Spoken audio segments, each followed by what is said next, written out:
22 bob. Babu ma jaa fi ta'limi suryaniyati.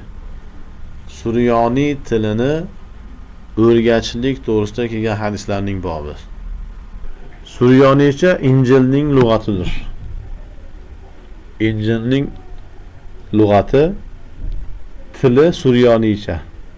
Tavrotniki Ibroniycha. Demak, Injilda tilini o'rgatishlik to'g'risida bo'lyapti. حدثنا علي بن حجر أخبرنا عبد الرحمن ابن أبي الزناد عن أبيه عن خارجة ابن زيد بن ثابت عن أبيه زيد بن ثابت قال أمرني رسول الله صلى الله عليه وسلم أن أتعلم له كلمات كتاب يهود قال إني والله ما آمن يهود على كتاب قال فما مر بي نصف شهر حتى تعلمته له قال فلما تعلمته كان إذا كتب إلى يهود كتبت إليهم وإذا كتبوا إليه قرأت له كتابهم قال أبو عيسى هذا حديث حسن صحيح. Zayd ibn Sobit radhiyallohu anhudan rivoyat qilinib bu kishi aytdilar, Rasululloh sallallohu alayhi vasallam meni yahudlarning xatini, kalimalarini Rasululloh uchun o'rganishligimga buyurdilar. Yahudiylar bilan Rasulullohning o'rtasida shunday xat yozishmalar bo'ladi. Sahobalar bilmaganligi uchun Payg'ambarimiz alayhisalom majbur yahudlarni tarjimonlikka ishlatardilar.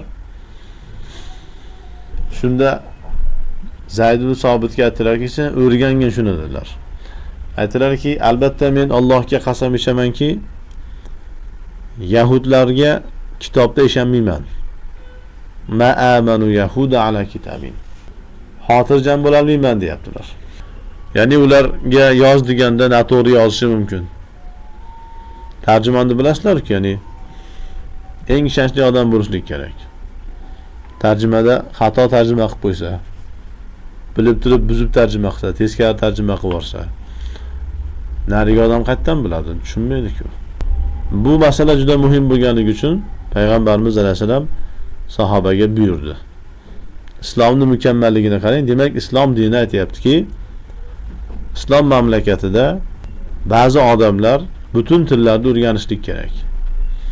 Ya'ni bittasi masalan yahudiylarning tilini, yana bittasi nasroniylarning tilini, yana bittasi forschani, yana bittasi hindchani, yana bittasi inglizchani.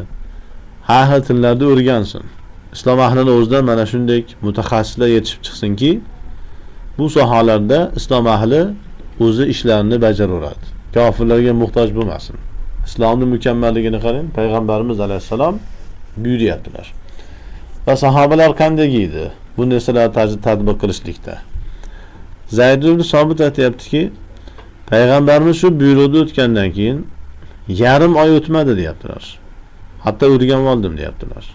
10-15 kun ishida. 15 kunga bormayapti. 2 haftaga bormasdan bir tilni o'rganib olyapti. Bu sahobalarning zakovatiga, farosatiga, Payg'ambarimizning buyrug'iga qanchalik ahamiyat berishiga dalolat qiladi. Bu ishlarning qanchalik qadr qiymatli ekanligini his qilganligiga dalolat qiladi. Hozirchi masalan bu kufr davlatlarda ya kufr nizomlariga ko'ra ularda universitetlarda 4 yillab, 5 yillab o'qiydi, tilshunos, bir til bilan shug'ullanyapti. Bilmaydi bechora. Muqaddimatlarni biladi xolos. Yaxshi bilmaydi. Yaxshi bilganlar juda kam. Sahobalar qarang 2 haftaga bormasdan bir tilni o'rganib olyapti. Islom shunday qilib o'zidan mutaxassislar yetishib chiqardi. Bu yerda qisqa zamonda ko'p ilm hosil qilishlik masalasiga ham dalil bor. Bir tilni bemalol tarjimonlik qiladigan darajada o'rganib olishlik, ya'ni 2 haftaga bormasdan o'rganib olishlik bu oson narsa emas bu. Lekin bo'ladigan narsa, mumkin. Biz ham arabchani o'rganamiz desak yoki boshqa tillarni o'rganamiz desak, xususan arabcha yana ham oson. Arabcha qiyin emas, chuqur xolos arabcha. Arabchani o'rganish oson. Lekin biz o'zimizga o'zimiz qiyin qilib olganmiz. O'zimizning g'aflatimiz, o'zimizning beparvoligimiz, dangasaligimiz, o'zimizga o'zimiz programma qo'yganmizki, o'rganishim qiyin, kamida bir 5 yil o'qishim kerak, 15 yil o'qishim kerak. 20 yil o'qishim kerak. 20 yil o'qiganda ham bo'lmaydi. Bo'lmagandan keyin nima qilaman? Undan keyin o'qimay qo'yaveray deb programma qo'yamiz. Bo'lmasa bir pasda bo'ladigan narsa. Bu tilni o'rganganimdan keyin Yahudiylar payg'ambarimiz alayhisalomga xat yozsa, men yozardim. Ular payg'ambarimizga xat yozsa, payg'ambarimizga ularning kitobini, xatini o'qib berar edim. Tarjima qilib beryaptilar.